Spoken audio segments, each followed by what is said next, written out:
Hi everyone, thank you for joining D2C Dialogues. Uh, Today we will be discussing about how to win on e-commerce marketplaces. Let me give you a brief context introduction to the series. So every month we do a session on the series called D2C Dialogues. It is co-hosted by Fireside and Stellaris. What we do is we pick up one specific topic which we feel is relevant for D2C founders, and then we call one or two guests who have done a very good job around that area, and then idea is to share their learnings with the rest of you folks. So this time we have Shivam with us. I will make an introduction with all the panelists. So Shivam is the founder of Atombug.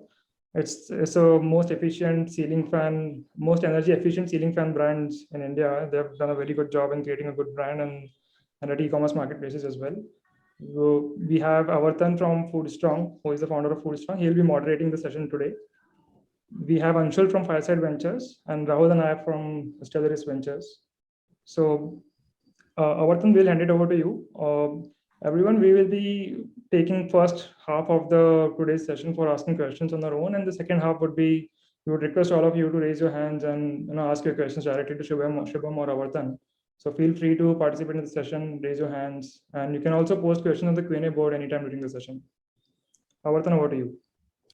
Thanks, Naman, for the introduction, and thanks for taking the time today to talk to us. I'm salivating at the thought of picking your brains, given that we're also a young D2C brand working our way through the marketplaces. I thought we could kick off the discussion, Shubham, with just understanding, how you approached or what you thought the role of marketplaces could have been. I'm presuming for you as a brand, there would have been, your own website. There would have been offline sales, direct B2B sales, and then there would have been marketplaces. And looking back, given the amazing journey that you guys have had, when you started off, what did you think the role of the marketplaces would be? And are there things along the way in terms of the role that marketplaces play from a growth perspective for a D2C brand that surprised you, or things that you learned or got validated? Maybe some thoughts on that. Yeah. So I think there are two parts of the question that you asked. So one is how we started thinking about how do we think about the marketplaces, the split of revenue, etc.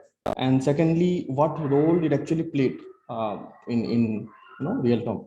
So I think for us as an industry, we are in an industry where 97% was offline when we started somewhere in 2015, 2016.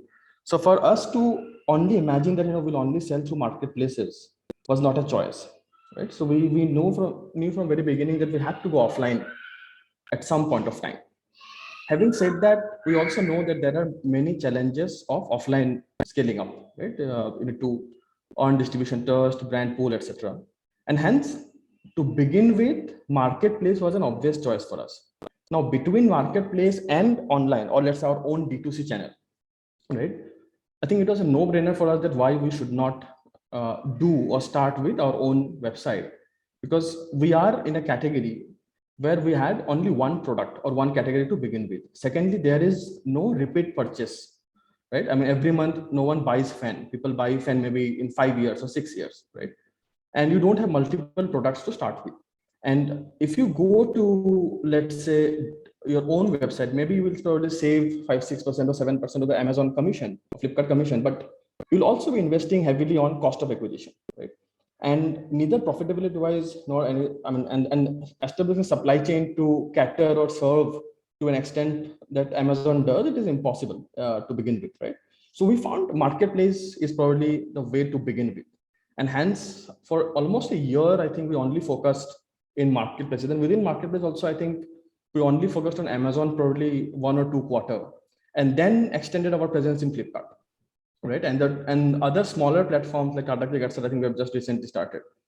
So I think that's how we scaled up, and that was largely linked to what percentage of the market is online versus offline, what is the category, etc. So it may vary depending on the industry, category, startup, etc. Right? For maybe someone like food or grocery, maybe it makes sense to have our own channel itself in the very beginning.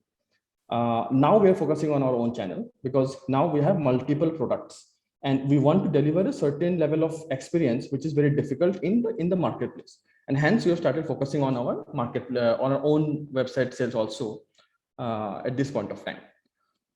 Now coming to the part, what role it played, I think it helped us a lot in scaling up our offline brand also. For example, just to share one stat with you, there was a research conducted by BCG or Bain, and according to that, 30% of the sales in consumer durable is digitally influenced. Right? That may vary between category to categories, but it will largely be in line. And if you look at 2016, 17, or even today, our online e-com overall market share is not more than 7-8%.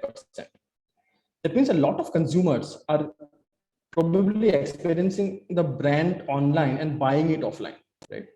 And that is one probably area that we have seen a lot of gains. So initial offline scaling up was only because of online presence, I will say. The reviews, ratings, etc. was very, very high.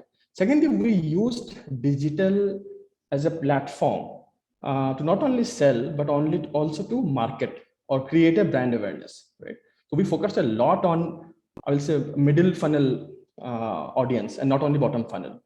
And that's probably, again, has helped us a lot. So I think, yeah, so on the consequence of, the benefits of marketplace, it's not only e-com sell, but also probably offline omnichannel presence. Second, we did a lot of interesting things. For example, we used digital to onboard or show ad only to dealers and distributors. That again created a lot of pull in the market. We did a lot of price discovery, and more importantly, future product roadmaps, because the negative reviews are the great insights of saying that what you need to improve on product, right? Yeah. So I think I can think of many more small things, but to only consider the e-commerce is not totally right.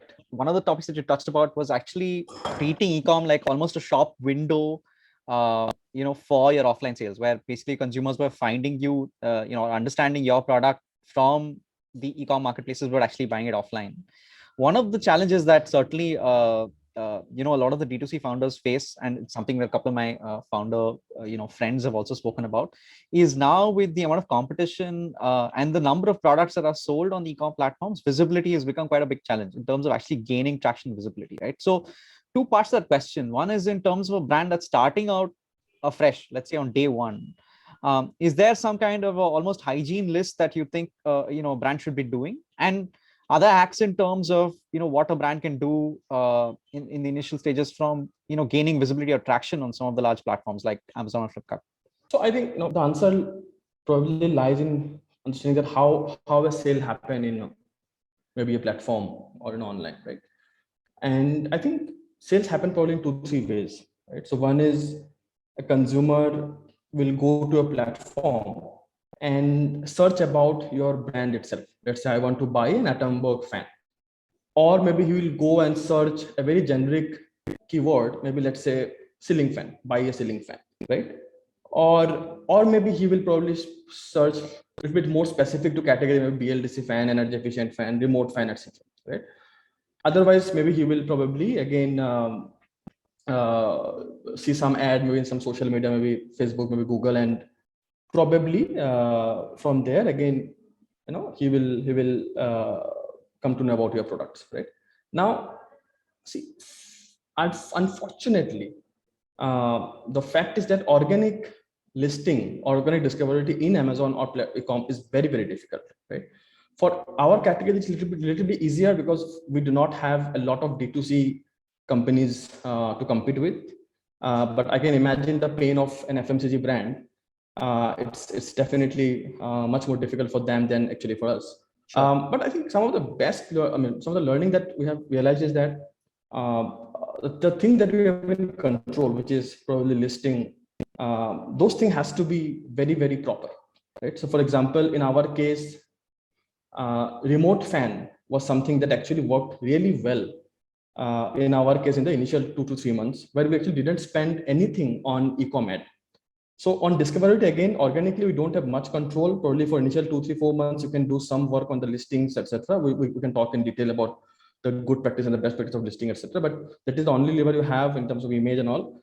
Then you will start spending on ad. And once you start spending on ad, one thing you need to ensure that your product is really good. So conversion is good, because by spending on ad, etc., you can only ensure that the consumer views your product page, but that does not mean conversion. Now conversion has again 3-4 more levers, right? Whether it's pricing, product, or maybe the operational things like FBA tag, delivery time, etc. So a lot of this has an impact on conversion. And as your sales keep going up, focusing on basic conversion things or basic, organic levers, automatically your listing will go up. So it's a pain for the initial few years or maybe few months, depending on the competition, industry, etc. But you'll have to bear through it. There is no other option. Got it. And do you, just in terms of young brands that are starting up, do you think there are any basic mistakes that you've seen other brands do, or you yourself went through that should be avoided or we could avoid? I think it's very difficult for me to point out any mistakes for anyone, but I think there are any do's and don'ts probably that I can probably share. Yeah. And most of this will be from our own experience and maybe not relevant for all the industries, right? But for example, so I think one thing in general one should do is to figure out which marketplace to start focusing on, whether it is Amazon, Flipkart, or something else. And it all depends on the consumer base we're targeting. For example, one of our SKU, we actually focused only on CRED, not on Flipkart or Amazon to begin with. Or maybe for someone, Flipkart may make more sense if probably they're chasing a little bit value conscious customer. Right. So I think some of these are the basic. Secondly, pricing has to be controlled. I have seen a lot of people, including us, did a lot of mistake on pricing. We didn't think it through properly about the gross margins, or let's say the overall cost of channel, etc. I think some of that has to be the basic. And then there are enough do's and don'ts in terms of listing. For example, on listing, see, most of the search happens in mobile, right? And the common mistake that people do, they try to optimize it for a website, whether it is creating the content or reviewing the content. Everything has to be keeping mobile in mind. Images, probably, they only think about product image, but you can actually take that as an asset for you to actually communicate about the USPs, right? So for example, if you see our listing and images, you will see a lot of lifestyle images, products actually installed in a room, maybe, or let's say talking about specific key user benefits in the image itself, right? I have also seen a lot of people do over commitment, including us. For example, I will give you one feature, a feature called anti-dust, right? Now anti-dust fan means probably it does not accumulate dust, right? Now, and that is not possible, right? Any fan, it is technically impossible to have this, right? And it is very easy to get product page views or maybe initial sales by using some of these clickbait keywords, etc. But eventually, if the product is not good, you will start seeing negative experience, negative reviews, right? Which eventually again impact you long term. So we have probably removed that from anti-dust and changed to something else. So some of these, I think we should not oversell. Whatever is real, it has to be inconsistent with the product, everything. So I think some of these, I think we can go in deep of each of this topic, and there are enough do's and don'ts for each of these. But basically, costing, pricing, sincerity in terms of maintaining the listing, basic formatting, reviews rating has to be very, very focused. Yeah, so some of this.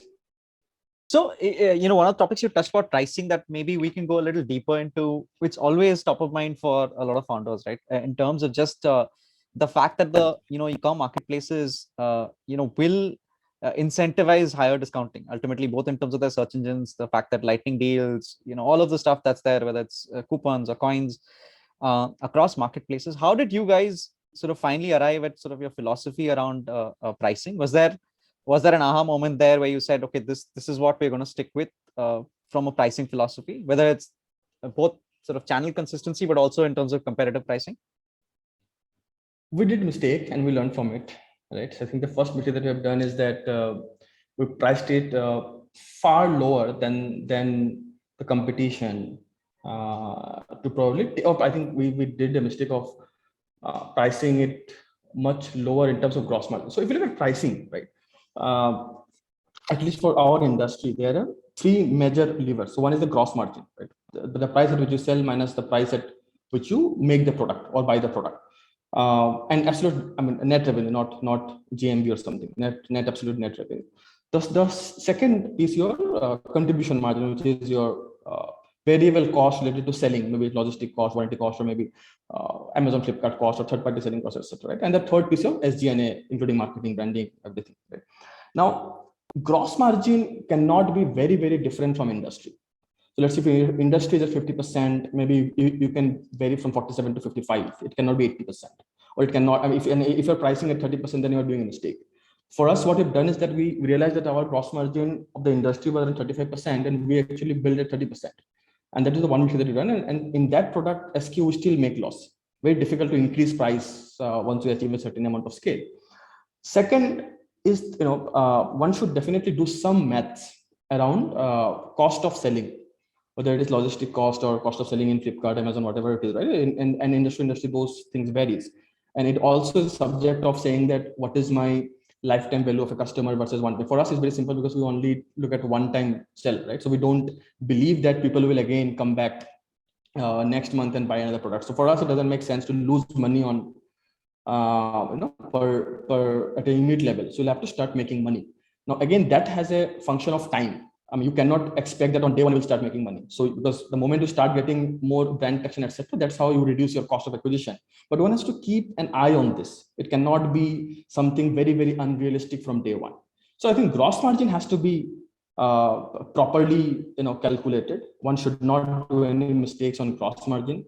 Preferably should take 2-3% higher than probably industry, just to compensate. I mean, it's easy to reduce price, but you cannot increase price afterward. But you cannot charge also 20% higher than the industry. So gross margin is something that one should definitely spend a lot of time. Depending on category, I think lifetime value is a metric that is very, very scary to me. And probably because our industry doesn't work in that way. So depending on industry to industry, someone has to do a real work, because by giving that logic, you can make any economics sense, right? So we'll have to think it through, that how do we think about, and that depends on industry. And the third is SG&A. SG&A is okay. I think you're okay to take some losses in the beginning with the hope of scale, and look at that way. So yeah, this is some of the things. Second, I think on pricing, probably one thing that if you really want to create an aspirational brand, you want to remain very, very consistent. Now, it's a very negative experience for a consumer if someone go to offline and finds their product is cheaper in maybe Amazon or Flipkart, or if they come to Amazon and they find their product is cheaper in maybe offline. And if the difference is very high, I mean 1-2% here and the people don't bother a lot. But if it is significant, then people bother a lot, right? So that is again very important thing that one should keep in mind, that how do you create your pricing in such a manner that both offline and online is generally in sync. In some days like deal days, etc., maybe there will be some differences, but that you can probably handle separately, right? So that is the second thing one should keep in mind. And the third thing is about participating in these deals, coupons, etc., right?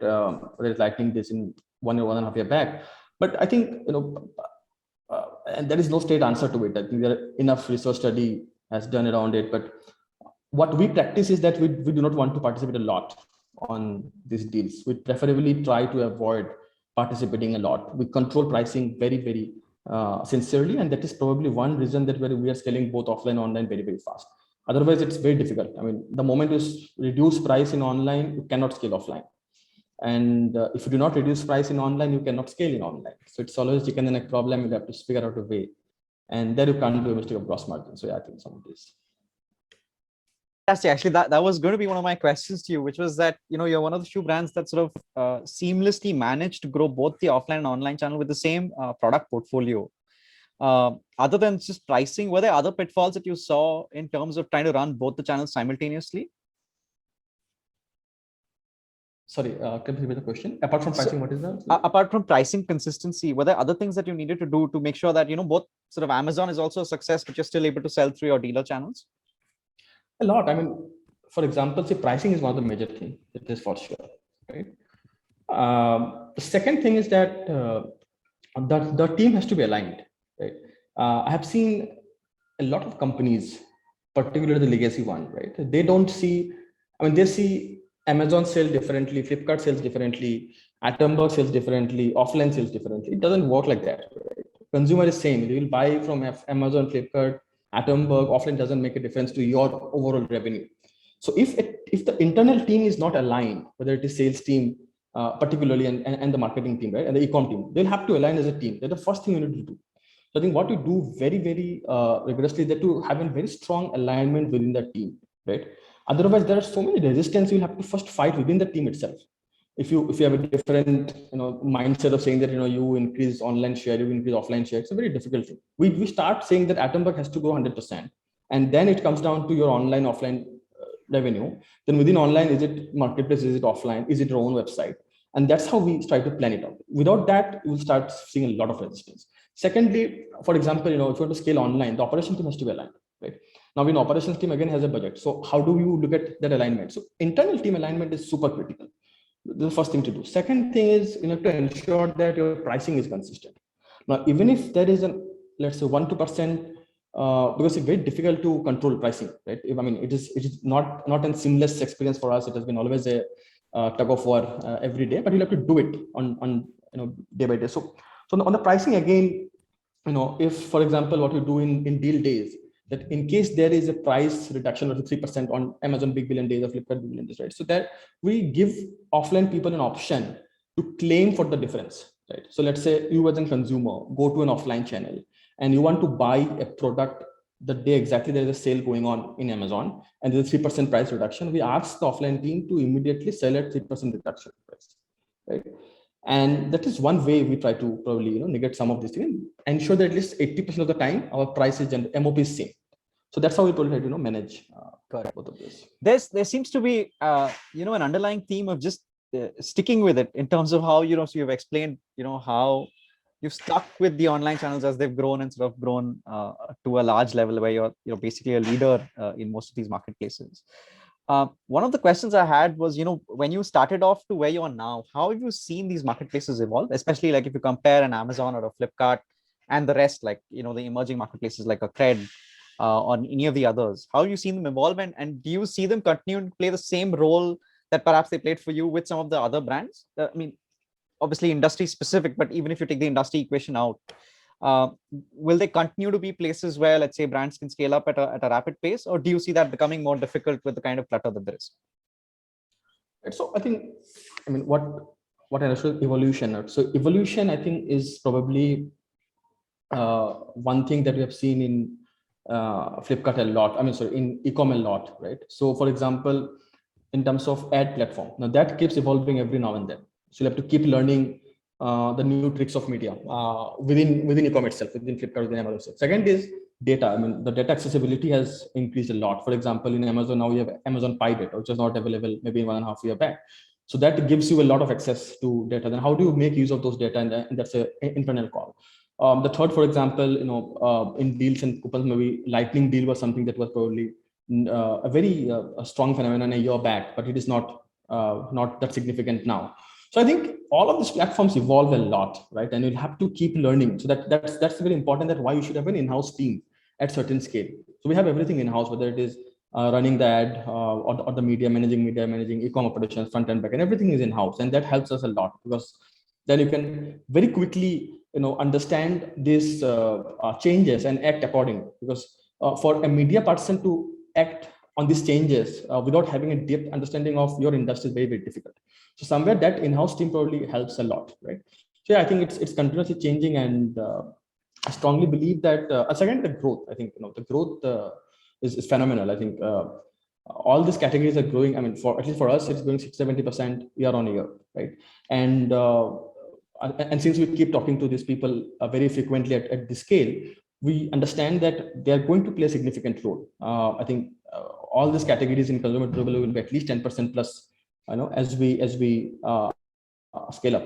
So yeah, I think the role of e-commerce is something one cannot ignore. All we need to understand is that how do we take advantage of this role and create a meaningful brand. Shivam, just curious, as you are learning each of these platforms internally, do you have a person who specializes in understanding each of these platforms, like somebody who understands Amazon and somebody who understands Flipkart, or that is not a very deep skill to have in-house? So Rahul, I think, as we scaled up, our team structure also kept changing, right?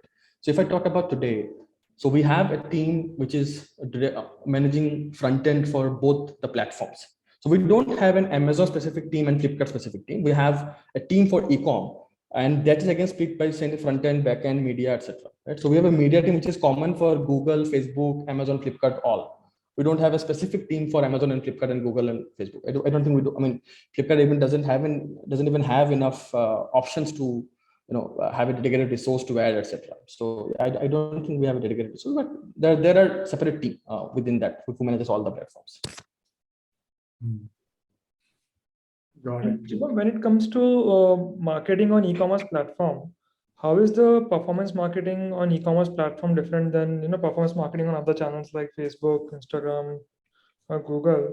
And any steps or tactical advice that you can share, with the founders, where they can do the marketing more effectively with lower costs? So I think broadly, I will say the ad platforms of e-com platforms like Facebook or Amazon or Flipkart is not as evolved as maybe Google or Facebook, right? Now, what does that mean? So I think I'll just come to that point. But secondly, I think one must agree that the cost of acquisition or whatever cost of order by investing only in Flipkart, Amazon generally is higher than social media, which is maybe Facebook. At least for us, it is almost 1.5, 1.6x. Now, there are differences, right? For example, relevance, right? So the kind of flexibility you have, you got in Google or Facebook is not there in Amazon. Flipkart, you hardly have two options, right? So you can't do much anyway. So yeah, I think broadly, I will say that the ad platforms is not as evolved, and which probably translate to a higher cost because the relevance is not, you can't do a lot of targeting. You can't, similar audiences, for example, one example that you can't do. The context is very, very different.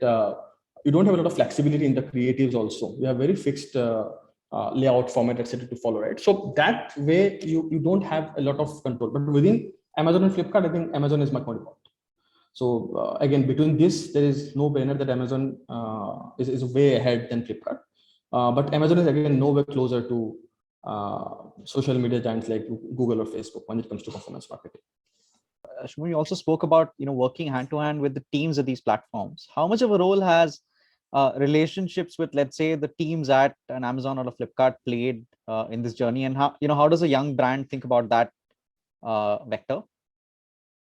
So I think for the smaller platforms, it plays a significant role, right? For the Tata Click, etc., they play a significant role for sure.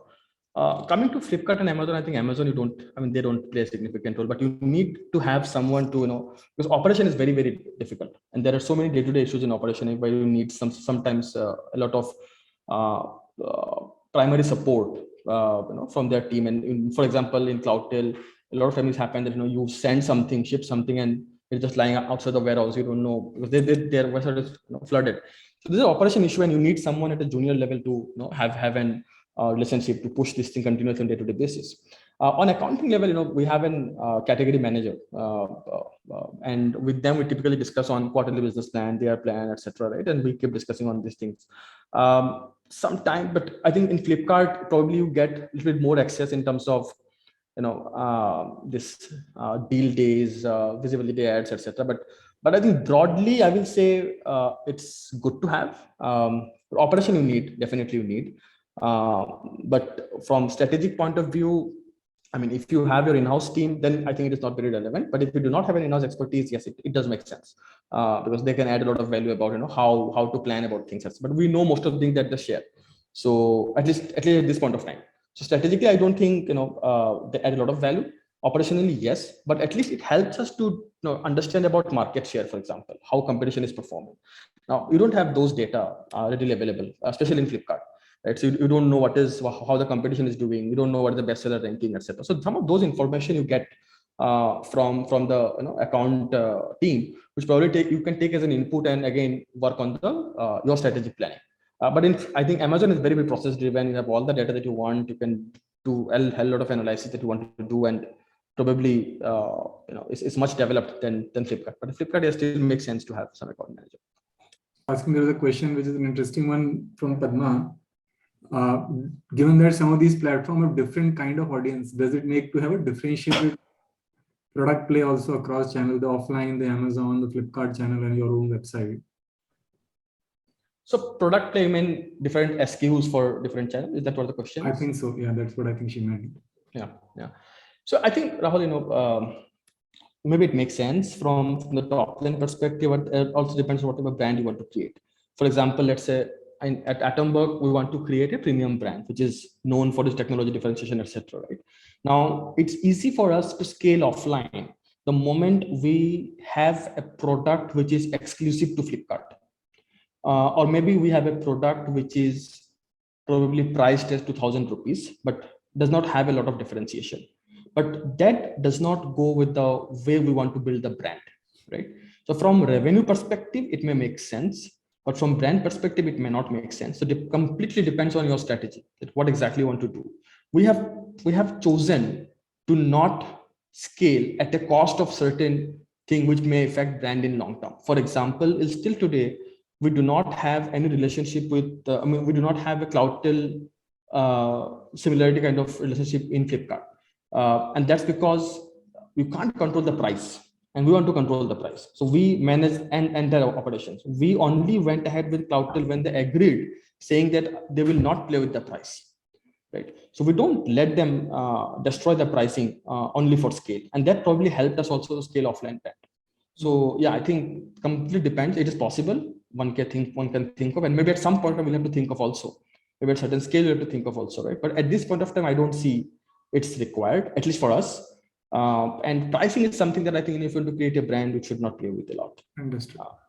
There's another question on what can be done about reviews, as in given that it plays such an important role. Any thoughts on how you could get more reviews about your products on Amazon? You can't change the system. I think that is the first assumption. Sure, but like, yeah, any other ways? So, but there are some best practices one should do, right? So I think, for example, in Amazon, when you sell to someone, so we have a system where we actually, after every 7 days, we ask them to have you received the product, right? If you like the product, then please review us. After 1 month of using, we again reach out to them and tell that, did you really like our product, right? So some of the conscious effort you can make. Secondly, in the packaging, we can ask them to review us. But what is also important is that if there's a negative review, right, do you proactively solve that customer issue? And can you convert it into positive review, right? If there's a Q&A in the question and answer section of Amazon, do you proactively respond or let the general public response to it, which may be not accurate or appropriate, right? So some of these probably you'll have to do to increase the reviews, but eventually it takes takes shape. And if the product is good, service is good, people will eventually start reviewing it. I think Amazon is also coming out with some of this wine feature, which is very popular in USA.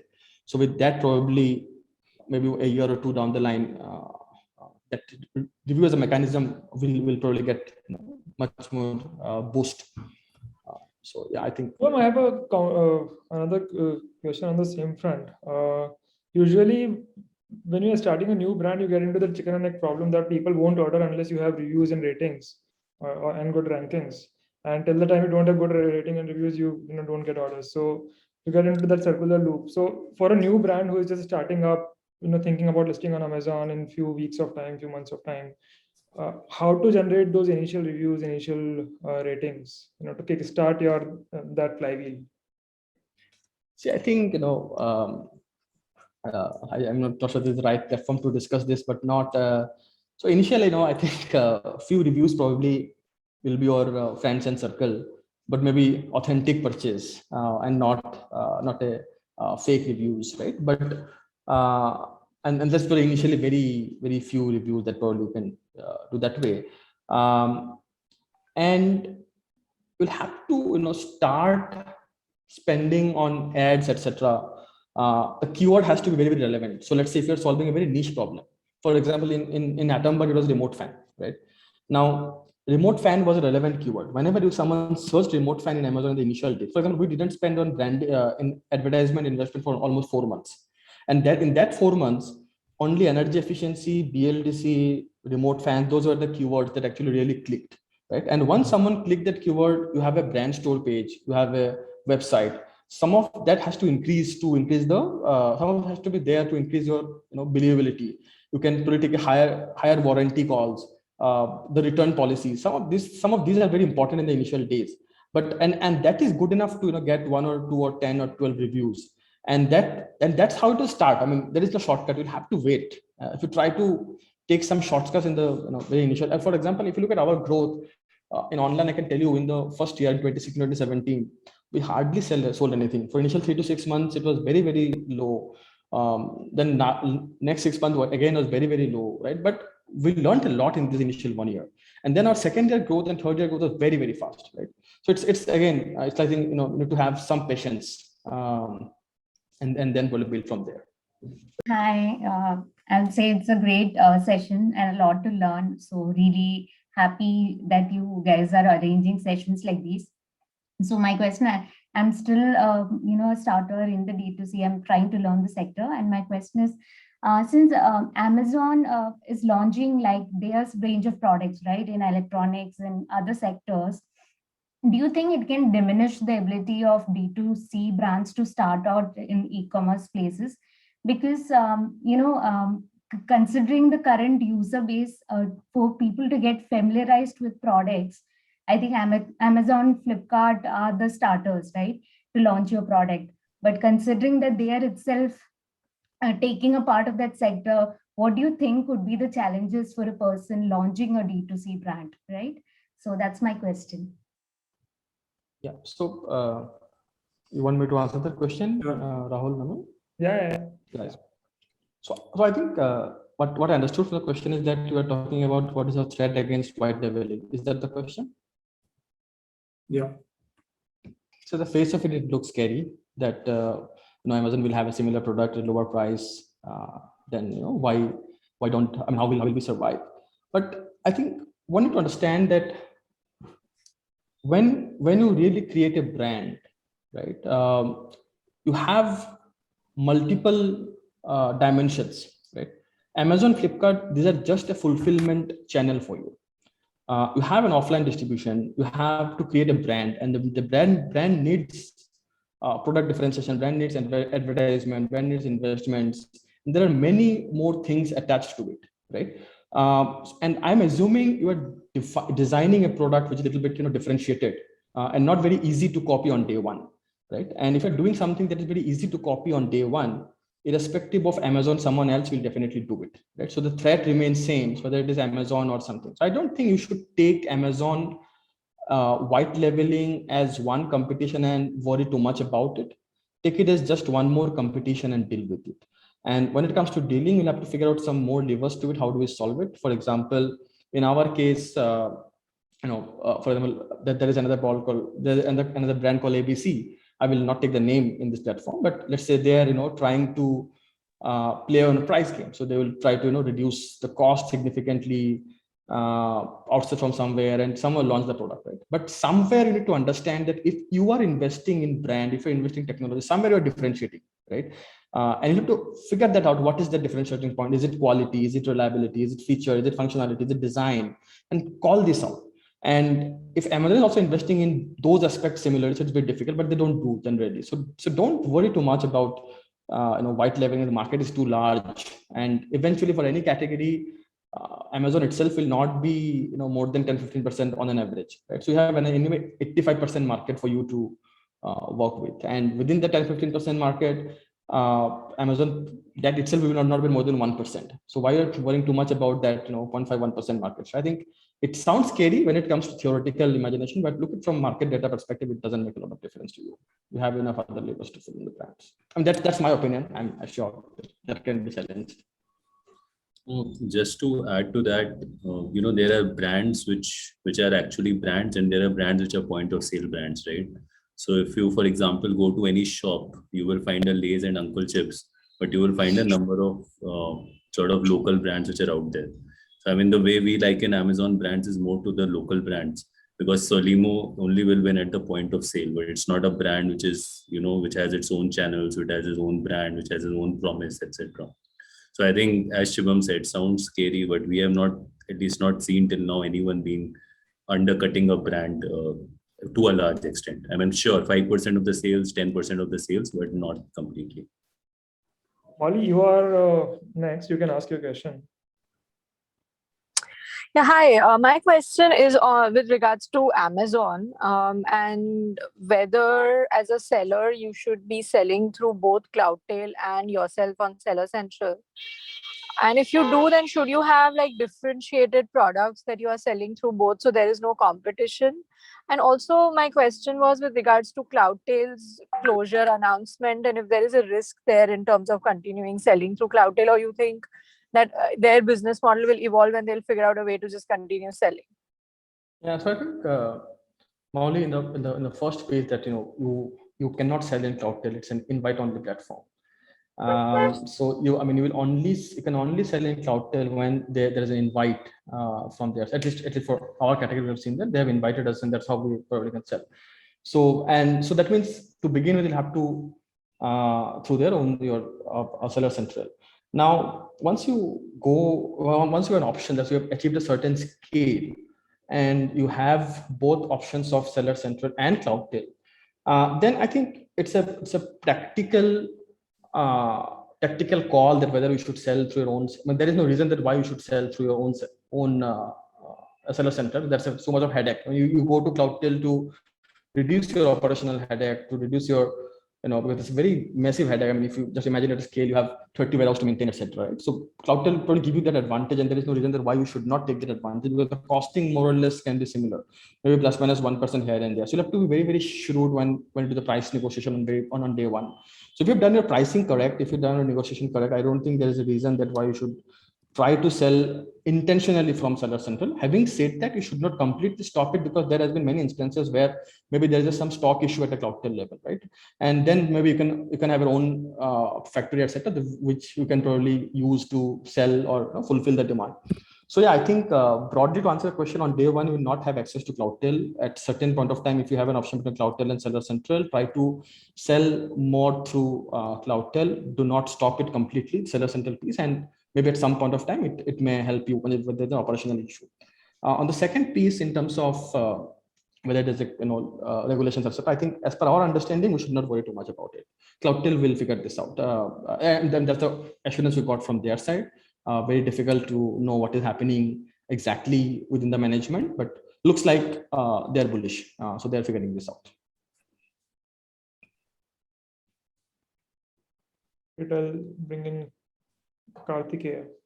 Yeah. Hi, Shubham. Hi, everyone. So this is a question to you, Shubham. I just wanted to ask the two questions, basically. First question, I think you were talking about keyword-based bids, right? So you were talking about bids which you made to get a certain share of search on a page for, let's say, remote fan or certain other keywords. So what is the metric which you look at? Is it like, should it be exactly, it should be exactly like my market share, or what is that metric? Is there a quantifiable metric which you're looking at when you look at that your name should be there in the top 3 positions, top 4 positions? So is there a metric? First question. Second question is, I think you were talking about a cost of selling, right? Cost of selling on all these marketplaces. So is there a plan, or do you guys also plan to move your customers to your D2C site? And how do you optimize that? How do you plan to move people to buy directly from your site rather than Amazon and Flipkart? Yeah. So I think, for the point one, Karthik, there can be many metrics to track. Cost per click, and then you can look the click through, etc. But what matters towards the end is that what is your cost per order, right? And that can vary between industry to industry.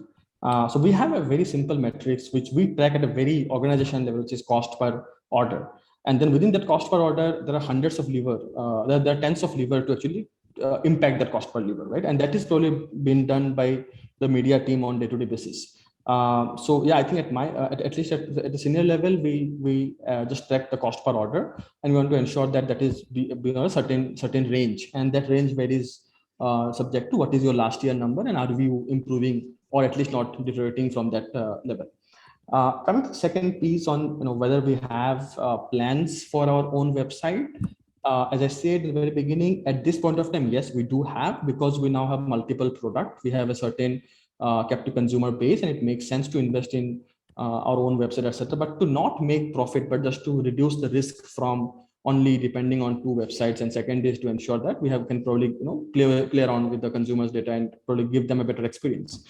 So I honestly don't know how do you optimize the cost. We have not started the activity full-fledged.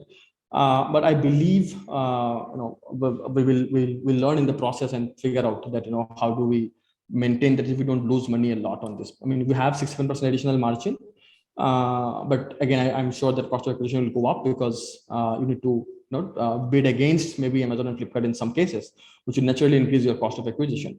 But you need to have this and build at a certain level because you need to reduce the risk. You have some features, for example, you can give additional warranty, additional discount. Some of these you can probably take as an some of the enabler to further influence a consumer to buy from your product, from your website, which may again result into certain sales and reduction. But I think we need to learn it in the process. I don't have any answer to it, and the only thing that we have learned so far is that only your data can tell you what is right, what is wrong. Not in session. So we need to keep learning as we grow. On the first piece, as I said, for us, very simple. It's cost per order, and below that there are multiple levers with the team tracks to ensure that the cost per lever remain in the similar price zone. Sure, there's been a question on the Q&A board from a very long time. Probably this is the right time. What does the analytics stack for scaling a brand on marketplaces look like? So, like, what all tools you use for analytics, and what all kind of analytics is possible with the data that marketplaces provide you? A lot. I mean, I think there are enough data that I don't know how much analysis you can do. For example, in Amazon itself, we have Seller Central data. And then you have Amazon Pie data, right? Amazon Pie data is a really, really wonderful tools, and there you can probably get anything. I mean, a lot of things get about the competition also. So a lot of things are relatively benchmarked, which tell you that how you are performing against competition. Seller Central data is more about your own brand, so you don't get a perspective of how competition is performing. So yeah, I think you can use Amazon Pie data and track anything. For example, you have alternate purchase data available in Amazon Pie. Now just imagine you can actually understand that a consumer has not bought your product, but what they have bought in return, instead of your product. Is it competition product? Is it your product? Are you cannibalizing your own SKU by listing another SKU, or you are probably taking share from a competition? A lot of these insights you can develop, and that depends on industry to industry. You have all the data available in Amazon Pie, and all of these are relative to competition.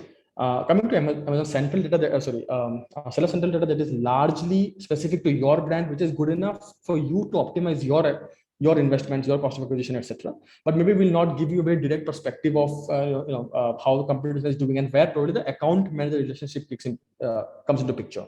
In Flipkart, you don't have any such. You don't have a lot of access to this data, and their account relationship comes to picture, and you need to probably you get all your data, which is relevant for your own brand, but competition, etc., you don't get. So you have to keep looking at them. There are third-party tools available, but the concern is the reliability.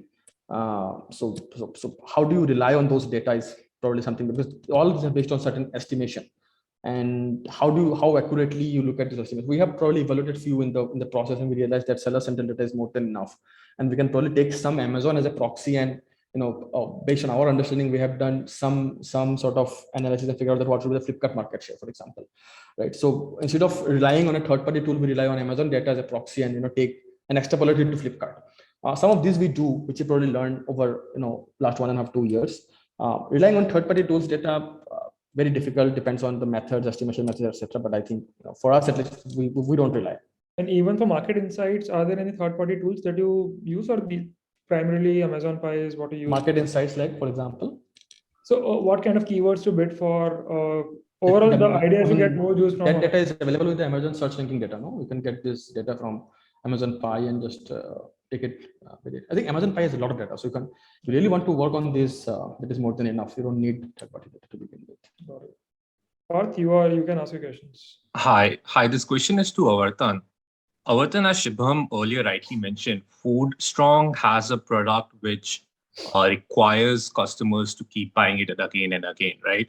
Yeah. So even though winning at marketplace is extremely important as a brand, what I wanted to understand is FoodStrong using any kind of strategies to increase the repeat rate on marketplaces, or transition the consumers who first purchase on marketplace to your own D2C website? I think the second part is easy to answer. We haven't found a easy way to actually transition people from marketplace over to website. Of course, there are a bunch of things in terms of our packaging itself, directing consumers back to our website, etc., in terms of verifying the product, etc. And but of course, marketplaces are quite clear about their customer information policies.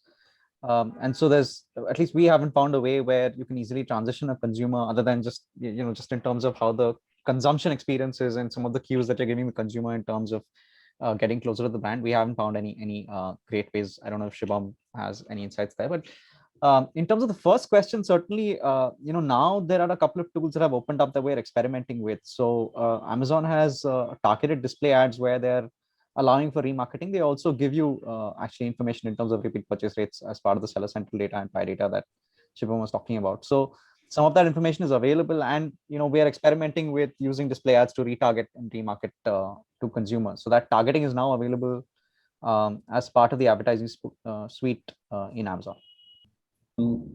Just to add some examples from our brands.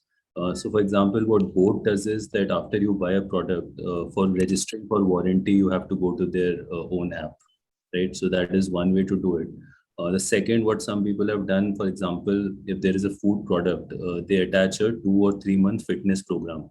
So for example, if you are buying, let's say, AccuCheck glucometer, along with that, a 1 month sort of diabetes prevention program is given on an app where you can go and register and then do it. So, I mean, by offering some complementary services, some people have tried, but again, this will, maybe it will transition 15-20% of your database, not more than that. I think there's an interesting question, and maybe both Foodstrong and Atamba can answer it. This Amazon Launchpad program. Did you guys use it? And if yes, was it useful or not useful? In the initial days, especially. Rahul, I think we didn't in 2017 because I think we were fortunate enough to have one founding team member within the founding team was very involved on day-to-day basis, and he learned a lot of things on his own. So it was not very relevant for him. But if I ask him today that whether he will recommend someone to take this at this point of time, right? So I think he'll probably say that yes, it may make sense to at least, and there's no harm in learning, and probably Amazon Launchpad will probably give you a better perspective than many organic sources available. And so I think that will probably speed up the process and may give you initial helping. But we didn't use it in the beginning, in the very early days. But if I ask him today, maybe we'll suggest to go ahead with this. If you do not have a very completely zero know-how about the platforms. I think, yeah, I actually agree. We did use Amazon Launchpad and transitioned out of it. I think the biggest benefit for us certainly was that it was a very quick way to learn the lay of the land in terms of how the platforms work. And actually, while it's marketed as more of a growth platform, actually the biggest benefit was actually operational for us. Shubham mentioned in the initial days, as you're learning in terms of your listings, getting your listings right, there are a bunch of things that can happen on the platform that can go wrong for a brand, and we pretty much have tested out all of them, I hope, over the last year or so. And so certainly it helped to have somebody who is an insider within the system as a young brand to kind of help you out navigate those. But certainly it's also dependent on the specific person and people that you're dealing with. So, results may vary, as they say. But yeah, if I look back, I think it still was a good idea to pick that up. I'll bring Harsh on board. Probably this can be the last question, given that we are running out of time. Harsh, can you ask your question? Hi guys, I hope everyone's doing fine. I wanted to ask you guys if how are you guys using any softwares to manage multiple marketplaces at the same time? Yeah, so operationally there are. There are operational challenges that we're doing. Front end side, like what kind of activities that you want to take? Can you just be specific about what exactly you want to manage? Can be anything from, for example, inventory, considering we make a sale on Amazon and we have to update the inventory on Flipkart as well at the same time, right? Very basic problem that might arise for someone who's just starting by. Yeah. So I think now we have scaled up, so we have a different platforms now. But in the very beginning, if I remember, the e-commerce platform we probably used to practice have that was one we used to do. Forgot one more name was there. I think Avatan probably can add, because now we are using SAP and everything, and there's a different warehouse management system solution available. So Yeah. now it's not very relevant for us, but I think in the initial days we used to do. I just remember one name. I forgot the other names. Yeah, no, there are a bunch of inventory management platforms that help you take orders across platforms. We did evaluate a few. We finally settled on something that our warehouse partner was most comfortable with, and that currently does not integrate across platforms, or at least it ensured that for whatever orders are coming through the channels that are integrated, the orders are going through fine. We prioritize that over. So we took up the headache of reconciling across platforms versus the warehouse messing up the orders. But there are a few platforms, Unicommerce. There's a bunch of platforms out there who certainly claim to integrate a whole bunch of platforms in terms of consolidating orders and also helping you manage inventory centrally. Yeah, I think it's just a question of whether it just increases the points of failure from an IT system perspective. So we did experiment for a few days and found that it caused more confusion and headache than just doing it manually. So we kind of went back to the old school Excel sheet, and that worked really well for us for a while. And then, of course, now, like I said, we moved to a proper software, but that's evolving. Shivam, I have probably the last question for you. All of us talk about Amazon, how to do well on Amazon, different strategies there. But you guys have seemed to done amazingly well on Flipkart as well. Like if we see your reviews and ratings on Amazon, they're like completely out of the box.